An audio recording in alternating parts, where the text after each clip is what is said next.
2018 के बाद 2020 में तमाम नेता विधायक बीजेपी का दामन थामा, कांग्रेस के बहुत सारे विधायक गए 22 से लगभग। एक आपके ही आदिवासी समाज के जो विधायक हैं अनूपपुर से बिसाहू लाल साहू, वो भी गए भाजपा में कांग्रेस से।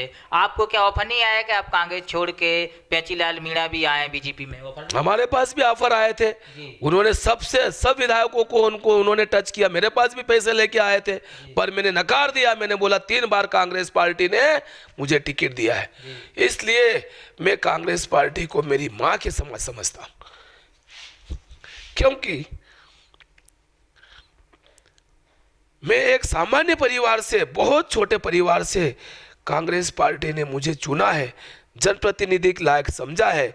तब कांग्रेस पार्टी ने पहला टिकट मुझे 2008 में दिया, 13 में दिया, 18 में दिया, तो दूसरी बार का मुझे विधायक बनने का अवसर मिला। ये कांग्रेस पार्टी सभी वर्गों को समान रूप से देखती है और छोटे से छोटे व्यक्ति को ऊपर लाने का जो काम किया वो उदाहरण में मध्य प्रदेश और हिंदुस्तान में जो कांग्रेस पार्टी ने मुझे मेरे छोटे से आदिवासी को यहाँ विधानसभा तक, क्षेत्र से विधानसभा तक मुझे आने का अवसर मिला। हमारे आदिवासी मतदाता हो, सामान्य मतदाता हो या मेरे विधानसभा के समस्त मतदाताओं ने मुझे विधायक बना करके यहाँ पर चुन करके भेजा। इसलिए मैं उनकी आवाज़ को बुलंद करने के लिए, उनके हमारे क्षेत्र के विकास की बात को करने के लिए कभी भी नहीं डरूंगा। किसी भी हद तक मुझे जाना पड़े, मैं क्षेत्र के विकास के लिए क्षेत्र। नमस्कार, आप देख रहे हैं राजधानी समाचार। बात की जाए मध्य प्रदेश के आदिवासी अंचल क्षेत्र की। आदिवासी अंचल क्षेत्र में जो आदिवासी समुदाय का जो वोट है उसे दोनों ही पार्टी हथियाना चाहती हैं, चाहे भाजपा हो या चाहे कांग्रेस। लेकिन देखा जाए तो आदिवासी अंचल क्षेत्र में आज भी वो स्थिति नहीं है, चाहे विकास हो, शिक्षा हो या पानी हो या रोजगार के संसाधन हो। हमने भी तमाम जिले देखे हैं, अलियाजपुर, झाबुआ, बड़वानी, धार जिले की विधानसभा से, धर्मपुरी से पेचीलाल मीणा जी हमारे साथ हैं, लगातार अपने क्षेत्र में सक्रिय हैं। कांग्रेस के विधायक होने के बाद भी जो कुछ काम हो सकते वो क्षेत्र में कर भी रहे हैं। आप कैसे देखते हैं भाजपा ने जो विकास यात्रा निकाली, उस विकास यात्रा में जो विकास के दावे तो हो रहे, विकास हुआ कि नहीं हुआ क्षेत्र? भाजपा एक ऐसी पार्टी है जो सिर्फ सत्ता हटाना चाहती है और सत्ता को काबिज रखना चाहती है। वो सिर्फ कैसे भी करके धन बल से सत्ता हटा करके कुर्सी हटाना चाहती है और विकास के नाम पे जो आज विकास यात्रा निकाल रहे हैं, इसके नाम पे, विकास यात्रा के नाम पे जो ढिंढोरा पीट रहे हैं भारतीय जनता पार्टी के नेतागण, इनको गांव-गांव से बाहर भगाया जा रहा है। और आज विकास यात्रा के नाम पे इन्होंने सरकारी कर्मचारियों को परेशान कर रखा है। कर्मचारी अधिकारी परेशान है, जो रूटीन के काम करना चाहिए वो काम नहीं हो पा रहे हैं। टीचर्स बच्चों को पढ़ा नहीं पा रहे हैं। स्वास्थ्य विभाग के कर्मचारी अस्पतालों में सेवाएं नहीं दे पा रहे हैं, या पटवारी हो, ग्राम सेवक हो, ग्राम पंचायत का सचिव हो, वो पूरा ठप पड़ा है, परेशान है। और विकास यात्रा के नाम पे सिर्फ लोगों का ध्यान भटकाने का काम कर रहे हैं, क्योंकि आने वाले चुनाव में, ये चुनाव की तैयारियों के हिसाब से सिर्फ विकास यात्रा के नाम से ढिंढोरा पीट रहे हैं। और विकास तो कुछ किया नहीं है, कोई विकास नहीं हुआ हमारे क्षेत्र में, कोई विकास नहीं हुआ। किसान परेशान है, मजदूर परेशान है, बेरोजगार परेशान है, गांव में बिजली नहीं है, रोड नहीं है, तालाब पीने का पानी नहीं है, सिंचाई करने के लिए साधन नहीं है। और जहां जहां पर भी जो लोग रोजगार का काम चल रहे थे उनको 2-2 साल से मजदूरी नहीं मिली है। क्या विकास करेंगे ये? शिवराज सिंह जी ने अभी एक योजना निकाली है, लाडली बहना योजना। चुनावी साल है, आप कैसे देखते हैं इस योजना को? 1000 रुपये में एक परिवार कितना आगे बढ़ सकता है, कितना उसका खर्चा चल जाएगा? माननीय मुख्यमंत्री जी ने जो लाडली योजना निकाली है, सिर्फ प्रलोभन की योजना है। सब समझते हैं, आज पूरा प्रदेश और देश के लोग सब समझने लग गए हैं कि ये भारतीय जनता पार्टी के नेता किस प्रकार से लोगों को सिर्फ लालच दे करके वोट बटोरने का काम कर रहे हैं। आज गांव का आदिवासी भाई भी हमारा समझ चुका है कि ये सिर्फ 1000 रुपये का प्रलोभन दे करके वोट की राजनीति कर रहे हैं, न कि विकास कर रहे हैं। क्या करेंगे 1000 में? उनको 1000 के बजाय उनको मजदूरी देना चाहिए। मजदूरी गांव में मिल नहीं रही, रोजगार गारंटी के काम बंद कर दिए इन्होंने। और जितने भी काम होना चाहिए गाँव में, मजदूरों को मजदूरी मिलना चाहिए, किसानों को उनकी फसलों का दाम मिलना चाहिए, गाँव में बिजली नहीं है। मेरे विधानसभा क्षेत्र में कारम डैम के किसानों को जो अधिकार मिलना चाहा उनको अधिकार नहीं मिले, जमीनें छीनी उनकी, डैम बनाया फिर उसको फोड़ करके पानी निकाला गया, उससे ज़मीनें ख़त्म हुई, उसका भी मुआवजा नहीं मिला। जो किसान डैम के अंतर्गत जो कार्य क्षेत्र में आते थे उनको उनके ज़मीन का हक नहीं मिला, और ऊपर से उनको वहाँ से मकान तोड़ करके उनको बेदखल किया गया। वहाँ वो लोग जंगलों में आज रहने के लिए विवश है। वहाँ पर बिजली नहीं है, पानी नहीं है, रोड की सुविधा नहीं है। जो स्कूल थी वो भी तोड़ दी, और स्कूलें तोड़ी गई, जो अस्पताल थे वो भी ख़त्म कर दिए गए। जंगलों में लोग, वहाँ के आदिवासी भाई किसान वहाँ जंगलों में रहने के लिए मजबूर हो गए हैं। तो ये सब वहाँ की ये मध्य प्रदेश की सरकार को नहीं दिखता है। माननीय मुख्यमंत्री जी मांडव में प्रशिक्षण के लिए गए, मात्र 15 किलोमीटर था वहाँ से कारम डैम का कार्य क्षेत्र, पर वहाँ पर भी माननीय मुख्यमंत्री जी देखने नहीं गए कोई।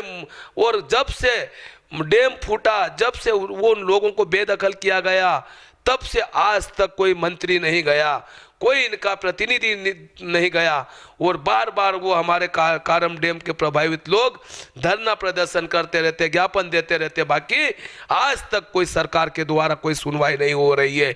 वहाँ पर पीने के पानी नदियों में से लाते, दूर दूर से ढाबों पे से लोग लाते पीने के लिए पानी, नदी से गंदा पानी पीने के विवश हो गए। वहाँ कोई हेडपंप नहीं लग रहे हैं, नहीं पानी की कोई व्यवस्था है। तो ये क्या विकास यात्रा निकालेंगे? सिर्फ ध्यान बटोरने का काम कर रहे हैं, ध्यान भटकाने का काम कर रहे हैं। बिजली के बिल लाखों दिए जा रहे हैं, बिजली मिल नहीं रही है, पानी मिल नहीं रहा गाँव में, और रोडें नहीं है। हम जो मांग हमने विधानसभा में रखी, हमारी मांगों को भी अनसुनी कर रहे हैं। विधानसभा प्रश्न भी नहीं लगने देते, ध्यान आकर्षण भी नहीं लगने देते। नर्मदा जी के किनारे रहने वाले जो सरदार सरोवर डैम से पानी, जो गंदा पानी गांव-गांव का जाता, ट्रीटमेंट पॉइंट लगाना था, वहाँ पे नर्मदा जी का दूषित पानी पीने के लिए हमारे लोग मजबूर हो रहे हैं। जहाँ मेरे विधानसभा क्षेत्र धर्मपुरी में, मनावर में, और जो भी नर्मदा जी के किनारे जो गांव हैं, वहाँ पे बैक वाटर की वजह से पीने का दूषित पानी है।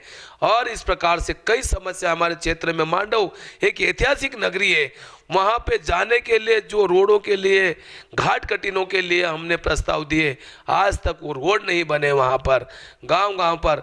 और वहाँ पर नर्मदा जी का जो पानी नालछा और मांडव क्षेत्र में पीने का और सिंचाई के लिए जो कमलनाथ जी की सरकार में योजना बनाई थी, वो योजना भी इन्होंने संचालित नहीं करी।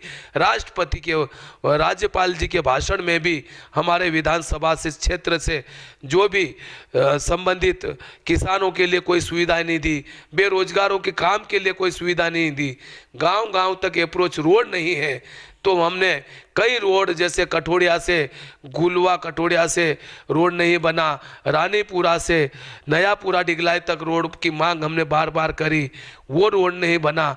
धर्मपुरी ब्लॉक में भी हमारे क्षेत्र में कई रोड उनकी प्रस्ताव मैंने दिए, पर आज तक मेरे रोडों की अनसुनी हुई।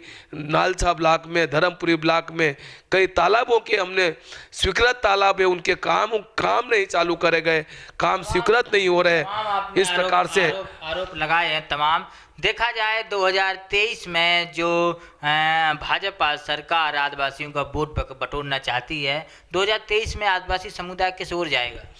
आदिवासी समुदाय पूरी तरह से कांग्रेस के साथ में, क्योंकि ये 18 साल से आदिवासियों को, और अनुसूचित जाति वर्ग के हो, पिछड़ा वर्ग के हो, सामान्य वर्ग के हो, किसी भी अल्पसंख्यक वर्ग के हो, सबको इन्होंने सिर्फ ध्यान भटकाने का काम किया। मेरे क्षेत्र में 3 नगर पंचायत क्षेत्र है, धामनोद है, मांडव है, धर्मपुरी नगर पंचायत है, वहाँ पर भी इन्होंने कोई काम नहीं करा। और जो इन्होंने नल जल योजनाएं चालू करी, वो भी गांव-गांव में अधूरी पड़ी है। और विकास यात्रा के नाम पे जो यह विकास यात्रा निकाल रहे थे, वहाँ पर कई गांव के लोगों ने इनको भगा दिया, क्योंकि काम नहीं है। पीने का पानी नहीं है, बिजली नहीं है। मेरे आदिवासी क्षेत्र में अभी भी कई क्षेत्र ऐसे हैं जहां पर बिजली नहीं है, ट्रांसफार्मर नहीं लगे हैं। मैंने अभी विभाग में भी दिए पर अभी तक मेरे कोई काम नहीं हुए। सवाल है 2018 के बाद 2020 में तमाम नेता विधायक बीजेपी का दामन थामा, कांग्रेस के बहुत सारे विधायक गए 22 से लगभग। एक आपके ही आदिवासी समाज के जो विधायक हैं अनूपपुर से बिसाहू लाल साहू, वो भी गए भाजपा में कांग्रेस से। आपको क्या ऑफर नहीं आया कि आप कांग्रेस छोड़ के पेंचीलाल मीणा भी आए बीजेपी में? ऑफर हमारे पास भी ऑफर आए थे, उन्होंने सब विधायकों को उन्होंने टच किया। मेरे पास भी पैसे लेके आए थे पर मैंने नकार दिया। मैंने बोला 3 बार कांग्रेस पार्टी ने मुझे टिकट दिया है, इसलिए मैं कांग्रेस पार्टी को मेरी माँ के समान समझता हूं। क्योंकि मैं एक सामान्य परिवार से, बहुत छोटे परिवार से कांग्रेस पार्टी ने मुझे चुना है, जनप्रतिनिधि के लायक समझा है। तब कांग्रेस पार्टी ने पहला टिकट मुझे 2008 में दिया, 13 में दिया, 18 में दिया, तो दूसरी बार का मुझे विधायक बनने का अवसर मिला। ये कांग्रेस पार्टी सभी वर्गों को समान रूप से देखती है और छोटे से छोटे व्यक्ति को ऊपर लाने का जो काम किया वो उदाहरणों में मध्य प्रदेश और हिंदुस्तान में जो कांग्रेस पार्टी ने मुझे मेरे छोटे से आदिवासी को यहाँ विधानसभा तक, क्षेत्र से विधानसभा तक मुझे आने का अवसर मिला। हमारे आदिवासी मतदाता हो, सामान्य मतदाता हो या मेरे विधानसभा के समस्त मतदाताओं ने मुझे विधायक बना करके यहाँ पर चुन करके भेजा है। इसलिए मैं उनकी आवाज़ को बुलंद करने के लिए, उनके हमारे क्षेत्र के विकास की बात को करने के लिए कभी भी नहीं डरूंगा। किसी भी हद तक मुझे जाना पड़े, मैं क्षेत्र के विकास के लिए, क्षेत्र का विकास के लिए हमेशा प्रयास करता रहूंगा।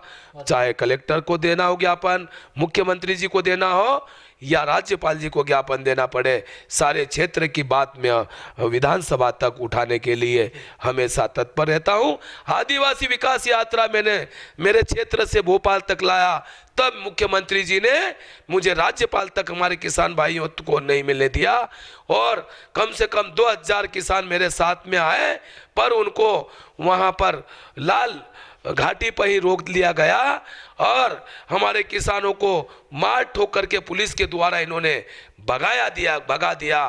क्या हम चोरी थोड़े करने आए थे? क्षेत्र के लोग जो कारम डैम से प्रभावित लोग थे वो पैदल 300 किलोमीटर 10 दिन तक पैदल चलते आए, पर आज वो किसानों की बददुआएं लगेगी और भारतीय जनता पार्टी की सरकार गिरेगी, कांग्रेस की सरकार बनेगी और कांग्रेस की सरकार जैसे ही बनेगी हम आदिवासियों का हक दिलाएंगे, किसानों का हक दिलाएंगे, बेरोजगार साथियों का हक दिलाएंगे और जो किसान हमारे कर्मचारी साथियों की भी भर्तियां नहीं हो रही है, पेंशन बंद कर दी है, ये सारी समस्याएं हल करवाएंगे, पेंशन भी लागू कराएंगे और जितनी भी भर्तियां बंद पड़ी है ये हमारे माननीय कमलनाथ जी ने घोषणा करी है और हमारे वरिष्ठ नेताओं ने भी घोषणाएं करी है। दिग्विजय सिंह जी ने घोषणा करी है कि जो भी हमारी कांग्रेस पार्टी घोषणा करेगी उसको अमल में लाएगी, ये विश्वास दिलाता हूँ। विधायक पांचीलाल मीणा, धर्मपुरी से विधायक पांचीलाल मीणा हमारे साथ थे। इन्होंने बहुत गंभीर आरोप लगाए हैं कि भाजपा ने विकास नहीं किया, फिर भी विकास यात्रा निकाल ली। धार जिले के धर्मपुरी विधानसभा से विधायक हैं और कांग्रेस के बहुत निष्ठावान और सक्रिय नेता और विधायक हैं। राजधानी समाचार से न्यू विश्वकर्मा की रिपोर्ट, कैमरामैन हर कुशवाहा के साथ भोपाल विधानसभा।